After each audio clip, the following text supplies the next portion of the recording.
Hello everyone, कैसे आप सब? आप सबको राधे राधे। सबसे पहली बात तो, और आज का जो टॉपिक है वो अगेन मैक्रो इकोनॉमिक्स का सेंट्रल बैंक है। इससे पहले मैंने मनी एंड बैंकिंग और मनी सप्लाई के कंसेप्ट को डाल दिया है।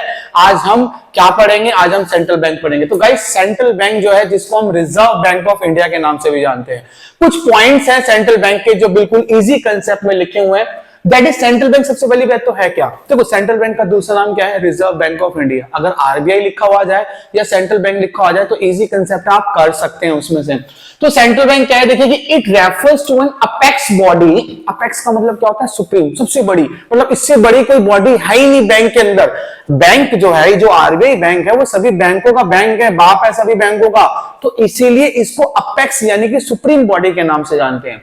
दैट कंट्रोल्स, देखो क्या करता है? कंट्रोल करता है, रेगुलेट करता है, डायरेक्ट करता है। तीन चीजें याद रखो। क्या? कंट्रोल, रेगुलेट और डायरेक्ट। ये तीन चीजें याद रखनी है, control, regulate and direct. The entire banking, जितनी भी जो बैंकिंग है, बैंकिंग का मतलब कमर्शियल बैंक है। कमर्शियल बैंक में क्या होता है? दो प्रकार के बैंक होते हैं, एक पब्लिक और एक प्राइवेट। प्राइवेट बैंक कौन से होते हैं? जैसे कि आईसीआई बैंक हो गया, एक्सिस बैंक हो गया, यस बैंक हो गया। और पब्लिक बैंक में कौन से हो गए? बैंक ऑफ बड़ौदा हो गया, पंजाब नेशनल बैंक हो गया, OBC oriental bank of commerce हो गया। तो ये जो बैंक होते हैं ये पब्लिक बैंक होते हैं। किसके? कमर्शियल बैंक के। तो ये क्या करता है कि सभी बैंकों को सबसे पहली बात तो कंट्रोल करता है, डायरेक्ट करता है और क्या करता है? रेगुलेट करता है। तीन चीजें याद रखो, कंट्रोल, डायरेक्ट और रेगुलेट। किसको करता है? पूरी बैंकिंग और मॉनेटरी स्ट्रक्चर। मॉनेटरी स्ट्रक्चर का मतलब होता है पैसों से रिलेटेड, यानी कि जितने भी जो पैसों से रिलेटेड कंसेप्ट होते हैं वो आरबीआई देखता है। Structure of the country, country यानी कि इंडिया में। तो आरबीआई है क्या? आरबीआई एक ऐसा बैंक होता है जो जितने भी बैंकिंग सिस्टम और मॉनेटरी स्ट्रक्चर सबको क्या करता है? तीन चीजें याद रखो। क्या? Control, direct, regulate. याद रखो, कंट्रोल, डायरेक्ट और रेगुलेट। ये तीनों चीजें जब वो आरबीआई कर रहा है तो उसको बोलते हैं रिजर्व बैंक ऑफ इंडिया यानी कि सेंट्रल बैंक। हिंदी में लिखा हुआ है कि यह एक सर्वोच्च निकाय को संवर्धित करता है। मतलब थोड़ा सा मैंने हिंदी में लैंग्वेज इसलिए लिखी क्योंकि कभी कभार क्या होता है कि लैंग्वेज जो होती है थोड़ी सी टफ आ जाती है या बच्चे को समझ नहीं आता। तो इस लैंग्वेज में भी अगर कई वर्ड आए तो आप समझ जाओगे। जो देश की संपूर्ण बैंकिंग और मौद्रिक संरचना का नियंत्रण और निर्देशित करता है, यानी कि संपूर्ण बैंकिंग जो मैंने अभी आपको बताया, क्या? Control, direct, regulate. तीन चीजें याद रखो, कंट्रोल, डायरेक्ट और रेगुलेट। इन तीनों को, ये दोनों तीनों कंसेप्ट करता है। किसके लिए करता है? बैंकिंग सिस्टम के लिए और मॉनेटरी स्ट्रक्चर के लिए। किसकी? कंट्री यानी कि इंडिया के लिए। फिर दूसरा कंसेप्ट यानी कि दूसरी बात इसमें आती है कि all financial develop countries have their on central bank. Guys, जितने भी जो कंट्रीज हैं हमारे देश के अंदर, उन सभी का अपना अपना खुद का सेंट्रल बैंक होता है। जैसे कि रिजर्व बैंक ऑफ इंडिया ये हमारा है। अगर मैं बात करूं अमेरिका का तो उनका बैंक अलग है, ठीक है। साउथ अफ्रीका की बात करूं तो उसका बैंक अलग है। तो सबके जो बैंक हैं वो सारे के सारे बैंक क्या होते हैं? अलग अलग होते हैं। लेकिन कंसेप्ट आता है एक नंबर का क्वेश्चन कि प्रेजेंटली गवर्नर आरबीआई का कौन है? तो याद रखना, प्रेजेंटली गवर्नर आरबीआई का शक्तिकांत दास है। ये एक नंबर का पूछ सकते हैं आपसे। शक्तिकांत दास जो वो प्रेजेंटली गवर्नर है किसका? आरबीआई का। तो अगर आपके पास एमसीक्यू में दो फॉर्म आ सकती हैं, एक तो गवर्नर का पूछ सकता है आपसे कि कौन है, और तीसरी बात आरबीआई के क्या काम है या आरबीआई क्या कर रहा है। तो आरबीआई तीन चीजें कर रहा है, कंट्रोल, डायरेक्ट, रेगुलेट। अगर ये तीनों चीजें अगर आपको समझ आ गई, कंट्रोल का मतलब क्या होता है? कंट्रोल करना, सिंपल वर्ड अगर समझ लो। रेगुलेट, देखते रहना। और डायरेक्ट का मतलब निर्देशन देना कि आप क्या कर रहे हो, कैसे कर रहे हो, क्या नहीं कर रहे हो। वो किसका काम है? आरबीआई का। तो ये तीन जब काम कर रहा है तो वह आरबीआई, राइट। अब पढ़ने जा रहे हैं इसके हम functions of central bank. Central bank के फंक्शन जो हैं वो ब्रीफ में एक्सप्लेनेशन के तौर पे जो है वो नोट्स में आपको प्रोवाइड हो जाएंगे। मैं लिंक डिस्क्रिप्शन में डाल दूंगा, वहां से आप उसके नोट्स को ले सकते हैं। अभी जो हम पढ़ने जा रहे हैं वो है रिजर्व बैंक ऑफ इंडिया के फंक्शन। सबसे पहला बैंकर टू दी गवर्नमेंट, यानी कि सरकार का बैंकर। अब सरकार का बैंकर क्या है भाई? देखो, हमारा भी बैंक होता है, ऑब्वियसली सी बात है। हमारा बैंक कौन सा बैंक है? कमर्शियल बैंक है। लेकिन सरकार का भी एक बैंक है और सरकार के उस बैंक को क्या बोलते हैं? Central bank. तो सबसे पहली बात, सेंट्रल बैंक देखो सरकार के लिए क्या क्या काम कर रहा है। सबसे पहली बात कर रहा है maintain current account for cash balance, यानी कि नगद शेष के लिए चालू खाते बनाए रखना। आपका जो बैंक है कमर्शियल बैंक होता है, कमर्शियल बैंक आपके अकाउंट को जिस तरीके से मेंटेन करता है, कितना पैसा आया, कितना पैसा गया, किसको उधार दिया, कौन सी एंट्री आई, वो सारी की सारी जो एंट्री कमर्शियल बैंक आपके लिए रखता है। ठीक उसी प्रकार से सेंट्रल बैंक सारी की सारी एंट्री यानी कि कैश बैलेंस जो है वो किसके लिए रखता है? गवर्नमेंट के लिए रखता है। दूसरी बात आती है प्रोवाइड लोन्स एंड एडवांसेस, यानी कि ऋण एवं अग्रिम राशि प्रदान करना। आप जाओ कमर्शियल बैंक में कि भैया मुझे पैसे चाहिए, वो आपको पैसे देगा। तो वो क्या कर रहा है? लोन दे रहा है। एडवांसेस किस फॉर्म में दे रहा है? क्रेडिट कार्ड होता है, आपने स्वाइप करा, आपको पैसे मिल गए। तो ऐसी कंडीशन में आरबीआई भी गवर्नमेंट को लोन देता है। भाई अगर गवर्नमेंट को पैसों की जरूरत पड़ेगी तो गवर्नमेंट क्या करेगी, आरबीआई से पैसा उधार मांगेगी ना। ऑल्दो गवर्नमेंट अपनी सिक्योरिटीज भी बेचती है, याद रखना, जितने भी शेयर बॉन्ड डिबेंचर होते हैं इनको भी सेल करती है, लेकिन आरबीआई उसके लिए एक ऐसा ऑप्शन है कि जब सभी दरवाजे बंद हो जाएं तो आरबीआई जो होती है वो गवर्नमेंट को लोन प्रोवाइड करती है। थर्ड आता है इसके बाद फाइनेंशियल एडवाइजर यानी कि वित्तीय सलाहकार। अब वित्तीय सलाहकार का मतलब क्या है, आपने एक मूवी देखी होगी गोविंदा की और उसकी कैटरीना कैफ, उसके अंदर सलमान खान का पार्टनर मूवी थी, जिसके अंदर आपने देखा होगा कि जो कैटरीना कैफ है वो बहुत बड़ी कंपनी की ऑनर होती है और उसमें जो फाइनेंशियल एडवाइजर होते हैं उसके वो कौन होते हैं, गोविंदा जो था वो फाइनेंशियल एडवाइजर किसका था, कैटरीना कैफ का। इसमें वो एक्चुअली में एडवाइस करता है कि आपके पास इतना पैसा है, आपको ये पैसा कहां खर्चना है, कैसे खर्चना है। तो कहीं ना कहीं कोई सी भी एडवाइस अगर चाहिए होगी किसको, गवर्नमेंट को, तो वो कौन प्रोवाइड करेगा, आरबीआई प्रोवाइड करेगी। इसके बाद आता है नेक्स्ट एक्सेप्ट रिसीट्स। गाइस ये रिसीप्ट नहीं है, बहुत बच्चे इसको रिसीप्ट पढ़ते हैं, it is not receipt, it is receipts. तो एक्सेप्ट करता है रिसीट्स और एंड मेक पेमेंट्स, यानी कि प्राप्तियों को स्वीकार एवं भुगतान करना। बाहर से जितनी पेमेंट आती है, सपोज करो कि आपके अकाउंट में किसी ने पैसे ट्रांसफर करे, तो जब आपके अकाउंट में पैसे ट्रांसफर करे मतलब एक्चुअली वो पर्सन आपको पैसे देना चाहता है, तो आपको तो नहीं देना, उसने कहां दिए पैसे, उसने पैसे आपके अकाउंट में ट्रांसफर करे, तो एक्चुअली में आपके बिहाफ में वो पैसा कौन एक्सेप्ट कर रहा है, आपका बैंक। ठीक उसी प्रकार से जब गवर्नमेंट की कोई भी ट्रांजैक्शन बाहर के देशों से आती है, जब गवर्नमेंट की कोई भी पेमेंट आती है, तो उस पेमेंट को कौन एक्सेप्ट करता है, आरबीआई एक्सेप्ट करता है। आरबीआई एक्सेप्ट भी करता है और रिसीट्स को और पेमेंट भी करता है। रिसीट्स बोलते हैं, रिसिप्ट नहीं कहते हैं, याद रखना। तो आरबीआई का एक छोटा सा फंक्शन है, कौन सा, बैंकर टू द गवर्नमेंट, ये पहला फंक्शन हो गया। फिर आता है आरबीआई का दूसरा फंक्शन, बैंकर्स बैंक। जैसे मैंने अभी आपको भी बताया था कि सभी बैंकों का जो बाप होता है, यानी कि सभी बैंक जो है वो किसके अंडर में काम करते हैं, आरबीआई के अंडर में काम करते हैं। तो सबसे पहला है कि कस्टोडियन ऑफ कैश रिजर्व, यानी कि नगद रिजर्व का संरक्षण। आरबीआई क्या करता है कि जितने भी जो आपका कैश रिजर्व होता है, किसका कैश रिजर्व होता है, सभी बैंकों का कैश रिजर्व जो होता है वो किसके पास जाता है, आरबीआई के पास जाता है। आरबीआई के पास कैश रिजर्व किस किस फॉर्म के अंदर आता है, वो बहुत सारे फॉर्म होते हैं, जैसे कि सीआरआर के फॉर्म में आरबीआई जो होता है वो क्या करता है, आपसे पैसे रिजर्व करवा लेता है, ठीक है। और जब आपको पैसों की जरूरत होती है तो याद रखना उस कंडीशन में आरबीआई है जो आपको पैसा उधार देता है। अब सपोज करो, मान लो कि किसी बैंक को पैसों की जरूरत पड़ गई, अब वो आरबीआई के पास जाएगा, पैसा मांगेगा कि मुझे पैसा चाहिए, तो आरबीआई ने सभी बैंकों से सीआरआर, कैश रिजर्व रेशियो, यानी कि नगद रक्षित अनुपात, ये बैंक आरबीआई क्या करता है, रखता है अपने पास, और जब आपको पैसों की जरूरत होती है तो वो आपको देता है, और ये रखना क्या है, मैंडेटरी है। तो कस्टोडियन ऑफ कैश रिजर्व समझ में आया। अब आता है lender of the last resort. जब सब जगह घुमाए, कहीं पर भी पैसा नहीं मिला, तो एक आरबीआई एक ऐसा बैंक होता है, तो ऐसा बैंक होता है जो सभी बैंकों को लोन भी प्रोवाइड करता है। रिसोर्ट का मतलब होता है ऋणदाता, यानी कि इसके अलावा और कोई है ही नहीं जो किसको पैसा दे, कमर्शियल बैंक को। देखो हम बैंक से पैसा ले सकते हैं, किससे, कमर्शियल बैंक से, हमें नीड होती है, ठीक है, हमें मिल गया पैसा, लेकिन कमर्शियल बैंकों को भी तो पैसा चाहिए अपने आप को मेंटेन करने के लिए और भी फर्दर खर्चों के लिए, तो कहां से पैसा लेगी, वो आरबीआई से पैसा लेगी। तो वो क्या होना है, lender of the last resort. Third one आता है क्लियरिंग हाउसेस, यानी कि समाशोधन गृह का कार्य। इसका मतलब होता है कि जब कभी भी दो बैंकों के बीच में कॉन्फ्लिक्ट होता है तो उस कॉन्फ्लिक्ट को दूर करने के लिए आरबीआई हेल्पफुल करता है। जैसे मान लो एक पीएनबी बैंक है और एक बैंक है यस बैंक है। अब मेरा अकाउंट पीएनबी के अंदर है, एक बंदे का अकाउंट जो वो यस बैंक में है, ठीक है। तो अब हुआ क्या कि पीएनबी का जो मेरे पास चेक है, मैंने क्या करा कि भैया अपना चेक काट के यस बैंक वाले पर्सन को प्रोवाइड कर दिया कि भैया ये ठीक है, मेरे अकाउंट से पैसे ले लेना।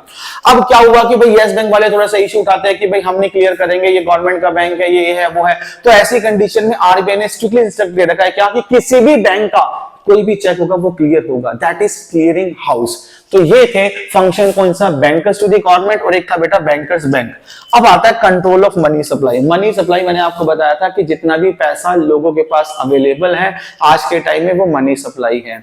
मैंने पिछली वाली वीडियो के अंदर मनी सप्लाई को क्लियरली बता रखा है। अगर आपने नहीं देखी वीडियो तो प्लीज जाइए और सब्सक्राइब कीजिए ताकि आपको सारी वीडियो मिलती जाए और आपके 12th क्लास में बहुत हेल्पफुल हो।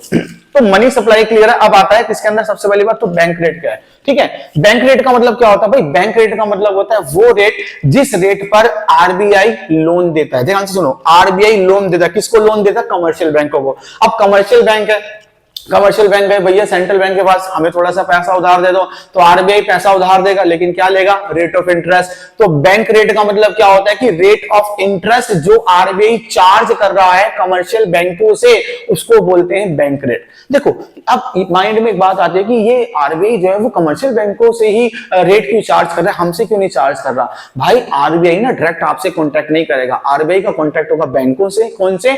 कमर्शियल बैंकों से, और हमारा कॉन्टैक्ट होगा कमर्शियल बैंकों से। ठीक है, क्यों होगा? क्योंकि जैसे मान लो कि अगर आपके घर में इलेक्ट्रिसिटी नहीं आई है, तो आप सीधा भैया कॉल थोड़ा कर लोगे टाटा वालों को, आप उनके जितने भी जो ये ऑफिस वगैरह होते हैं इनको आप कॉल करके, सर्विस सेंटर पे कॉल करके, कस्टमर केयर पे कॉल करके आप पता करोगे कि क्यों इश्यू आ रहा है। तो that is the same thing कि आरबीआई जो एक हेड होता है, अगर आपको कोई इश्यू है तो आप कमर्शियल बैंक से प्रॉब्लम को सॉल्व करवाओगे, ना कि आप सेंट्रल बैंक में जाओगे। तो बैंक रेट आपको समझ आया। अब कहानी आती है कि अगर मान लो मनी सप्लाई ज्यादा हो रही है, कंसेप्ट समझो, मान लो मनी सप्लाई ज्यादा हो रही है, मार्केट में पैसा बहुत ज्यादा फ्लो हो रहा है, मार्केट में जब पैसा बहुत ज्यादा फ्लो हो रहा है इसका मतलब क्या है कि डिमांड ज्यादा बढ़ रही है। ध्यान से समझना, मार्केट में जब फ्लो ज्यादा हो रहा है इसका मतलब डिमांड क्या हो रही है? ज्यादा बढ़ रही है। ऐसी कंडीशन में आरबीआई बैंक रेट बढ़ा देगा। ध्यान से सुनो, आरबीआई बैंक रेट बढ़ा देगा। जैसे ही बैंक रेट बढ़ेगा तो कमर्शियल बैंक के लिए रेट ऑफ इंटरेस्ट बढ़ गया। अब वही वो रेट ऑफ इंटरेस्ट क्या कहते हैं लोगों के लिए चार्ज करेगी कमर्शियल बैंक की, भाई रेट ऑफ इंटरेस्ट बढ़ गया है। जब रेट ऑफ इंटरेस्ट बढ़ गया है तो जो लोग होंगे जो बैंक से पैसा उधार लेते हैं, अब वो जो लोन होगा वो लेना कम स्टार्ट कर देंगे। क्यों करेंगे? भाई उनको पता ऑब्वियसली सी बात है रेट ऑफ इंटरेस्ट क्या हो गया? ज्यादा हो गया।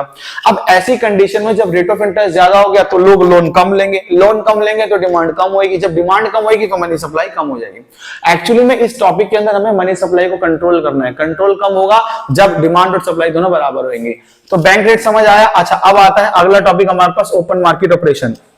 ओपन मार्केट ऑपरेशन गाइस हमारे पास क्या होता है? ओपन मार्केट ऑपरेशन का कंसेप्ट हमारे पास यह है कि इसके अंदर गवर्नमेंट जो होती है वो क्या, आरबीआई जो होता है वो क्या करती है? वो गवर्नमेंट के शेयर, डिबेंचर्स, बॉन्ड, जितनी भी जो इसकी एसेट्स होती है उसको मार्केट में सेल करती है। ध्यान से सुनो, इसके अंदर गवर्नमेंट क्या करती है?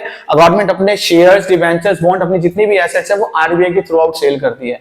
अब सबको पता है कि आरबीआई किसी भी चीज को सेल कर रहा है तो बेकार तो सेल करेगा नहीं, तो क्या करते हैं कि कमर्शियल बैंक और जो बड़े बड़े जो फर्म होती है, इंडस्ट्री होती है, वो क्या करती है कि आरबीआई के द्वारा बेची गई एसेट्स को खरीद लेती हैं। अब कमर्शियल बैंक ने खरीद लिया तो कमर्शियल बैंक का पैसा सीधा कहां पर चला गया? आरबीआई के पास। अब कमर्शियल बैंक के पास पैसा क्या हो गया? कम हो गया। ध्यान से सुनो, कमर्शियल बैंक के पास पैसा क्या हो गया? कम हो गया। क्यों? क्योंकि उसने आरबीआई के द्वारा बेची गई एसेट्स को खरीद लिया। जब पैसा ही कम हो गया कमर्शियल बैंक का तो वो लोन देगी नहीं, जब लोन देगी नहीं तो डिमांड होगी नहीं, तो मनी सप्लाई क्या हो जाएगी? कम हो जाएगी। इसका वाइस वर्सा आप करते रहना, बैंक रेट का भी और ओपन मार्केट ऑपरेशन का भी। ठीक है, फिर इसके बाद मैंने यहाँ पे लिखा हुआ साइड में सीआरआर और एसएलआर, कैश रिजर्व रेशियो और स्टैट्यूटरी लिक्विडिटी रेशियो। तो सबसे पहले समझेंगे सीआरआर क्या होता है। अभी मैंने आपको क्या बताया सीआरआर का क्या मतलब होता है? भाई सीआरआर वो होता है जो अमाउंट क्या कहते हैं कमर्शियल बैंकों को लीगली, ध्यान से सुनो, जो अमाउंट कमर्शियल बैंकों को लीगली आरबीआई में जमा कराना पड़ता है उसको बोलते हैं कैश रिजर्व रेशियो यानी कि सीआरआर। अब in the case of rising money supply rise हो रही है तो कैश रिजर्व रेशियो का क्या होगा? ऐसी कंडीशन में आरबीआई सीआरआर को बढ़ा देगा। सीआरआर कैसे बढ़ेगा? भाई जैसे मान लो कि कमर्शियल बैंकों के पास 100 रुपए आते हैं, ठीक है, कमर्शियल बैंक ना आपसे 10% चार्ज करती है। 10% चार्ज करने के बाद कमर्शियल बैंक के पास कितने पैसे बचे? 90 रुपीज। 90 रुपीज में वो 10% अपने लिए एसएलआर भी रखती है, मैं आपको बताऊंगा अभी। तो क्या हुआ कि जितना भी जो पैसा वो बाकी लोन में दे देगी। मार्केट में मनी सप्लाई ज्यादा हो रही है, अब आरबीआई क्या करेगा? आरबीआई सीआरआर को बढ़ा देगा। पहले वो आपसे कितना परसेंट चार्ज करता था? 10, अब वो आपसे चार्ज कितना करेगा? 20%। तो ऐसे में आपके पास कितना पैसा बचा कमर्शियल बैंकों के पास? 80%। तो वो आगे 80% के हिसाब से वो लोन प्रोवाइड करेगी। तो याद रखना कि जब मनी सप्लाई ज्यादा आएगी तो सीआरआर क्या हो जाएगा? बढ़ जाएगा। कौन बढ़ाता है सीआरआर? आरबीआई बढ़ाती है। एसएलआर क्या होता है? वो पैसा, वो अमाउंट जो कमर्शियल बैंक अपने पास फ्यूचर पर्पस के लिए रखती है कि भाई कल को मुझे भी कोई जरूरत पड़ जाए तो मैं उसको अपने पास रखूंगी। तो याद रखना सीआरआर और एसएलआर में भी सेम यही कंडीशन है। जैसे मान लो भाई लोन मनी सप्लाई ज्यादा हो रही है तो एसएलआर बढ़ जाएगा, यानी कि कमर्शियल बैंक अब अपने पास ज्यादा पैसा रखेंगे पहले के कंपैरिजन में, और जितना भी जो पैसा बचेगा वो लोन देंगे। सपोज करो 100 रुपीज आया, सीआरआर मान लो 10% आपने किस पे दे दिया? कमर्शियल बैंकों ने आरबीआई के पास, बाकी पैसा 10% मान लो अपने एसएलआर अपने पास रख लिया, तो 80% का लोन दिया जाता है, सारे पैसों का लोन नहीं दिया जाता, याद रखना। दोबारा बता रहा हूं, सारे पैसों का लोन नहीं दिया जाता। सीआरआर आरबीआई के पास रहता है और एसएलआर कमर्शियल बैंकों के पास रहता है, और मनी सप्लाई राइज होने पे दोनों राइज हो जाते हैं। और सीआरआर और एसएलआर को जोड़ देंगे तो एलआरआर बनता है, legal reserve ratio, LRR legal reserve ratio, right. और इसके बाद लास्ट टॉपिक है हमारे पास मार्जिनल रिक्वायरमेंट यानी कि सीमांत अनिवार्यता। इसका क्या मतलब होता है भाई? मार्जिनल रिक्वायरमेंट सीमांत अनिवार्यता का मतलब होता है कि जब आप बैंक से लोन लेने जा रहे हो, भाई बैंक आपका रिश्तेदार तो है नहीं कि भैया ठीक है आप लोन लेने गए आपको पकड़ा दिया, तो बैंक कहता है कि अगर मैं आपको लोन दे रहा हूं तो इससे पहले मुझे कुछ ना कुछ दो अपनी as a kind of security. भाई अगर आप कहे बैंक में कि जी बैंक जी मुझे ना पैसे दे दो उधार, बैंक ने पूछा भाई कितने पैसे चाहिए, आपने कहा 80 रुपीज चाहिए, तो बैंक कहता है ठीक है भाई 80 रुपीज आप मेरे से ले रहे हो, ऐसी कंडीशन में आप मुझे सिक्योरिटी जमा कराओ। वो सिक्योरिटी 80 रुपीज से ज्यादा होगी, याद रखना 100, 120 कुछ भी।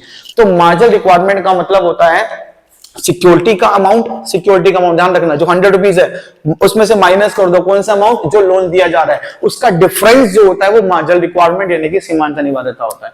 सेम यही कंडीशन है, मनी सप्लाई ज्यादा हो रही है तो रिक्वायरमेंट के अमाउंट को वो क्या कर देंगे, रिक्वायरमेंट के अमाउंट को, जैसे मान लो पहले आपको 20% उधार दे रहे हैं यानी कि 80% लोन दे रहे हैं, अब वो आपको 80% की जगह पे 70 कर देंगे, 60 कर देंगे। और अगर मनी सप्लाई कम हो रही है तो सेम वही बात है, 80 की जगह पे 90 कर देंगे। ठीक है, तो आपको समझ आया होगा सेंट्रल बैंक और सेंट्रल बैंक के फंक्शन। आशा करता हूं आपको बिल्कुल क्लैरिफाई हो गया होगा। सो मिलेंगे आपसे अगली क्लास के अंदर क्रेडिट क्रिएशन के साथ, जिसको मैं आपको क्रेडिट क्रिएशन पढ़ाऊंगा, फिर मनी बैंकिंग फिनिश हो जाएगा और फिर उसके बाद एक नई वीडियो के साथ फिर हाजिर होंगे। Till then bye bye to all, Radhe Radhe सबको।